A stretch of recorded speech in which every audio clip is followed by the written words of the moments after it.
Uh, um, yeah, so one of the things that I really enjoy doing is listening to stories, and I found you kind of find one channel on YouTube, and then a lot of others come in.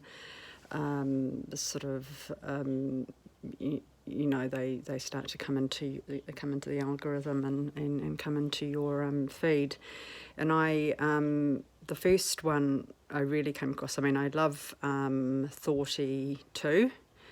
Um, um, and I have for a long time. And then I came across Mr. Borland.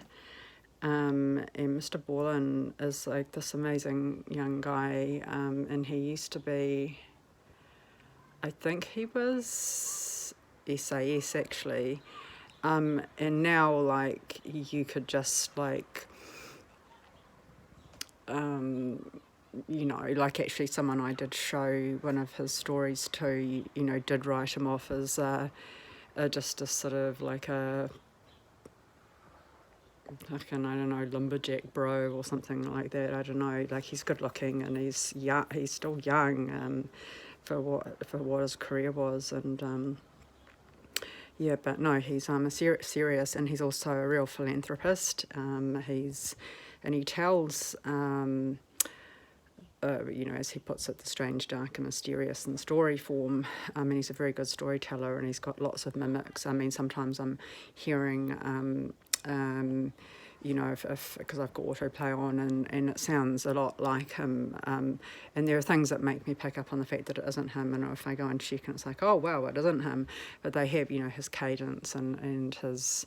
His colloquialisms and all of that, but he really is amazing, and he and his wife, and he's got kids and stuff. They run a charitable organisation for people who have been victims of violent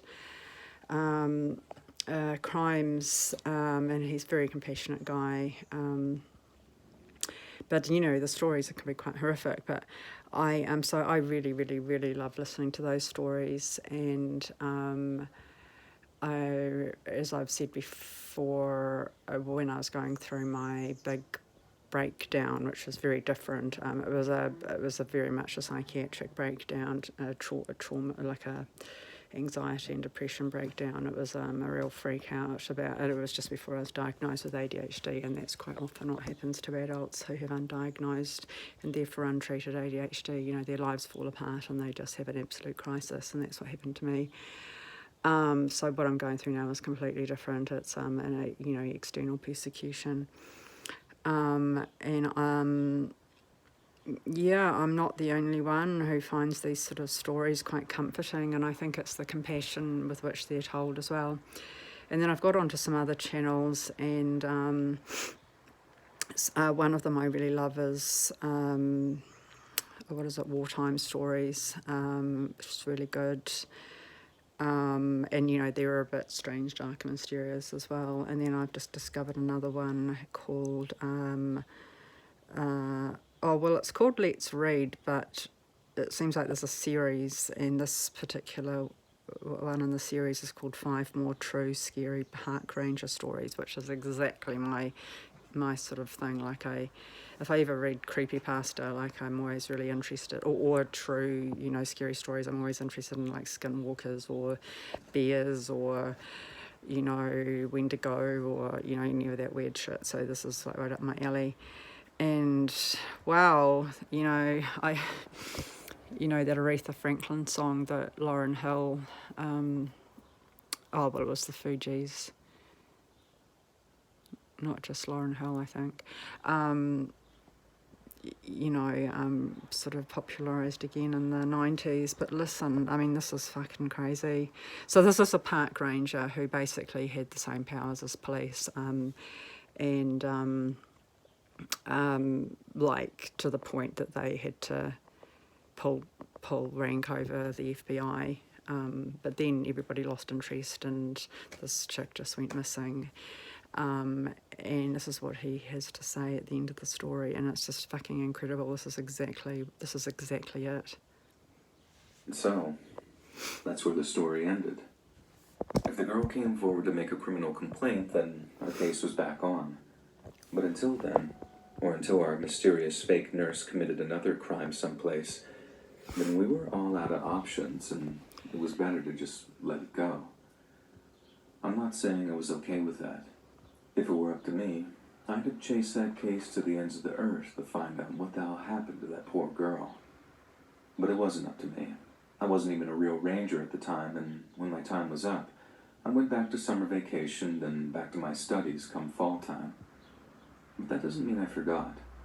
I've never forgotten what that girl looked like, or how it felt to see her limping through the trees, hearing that awful, exhausted sobbing sound that she was making.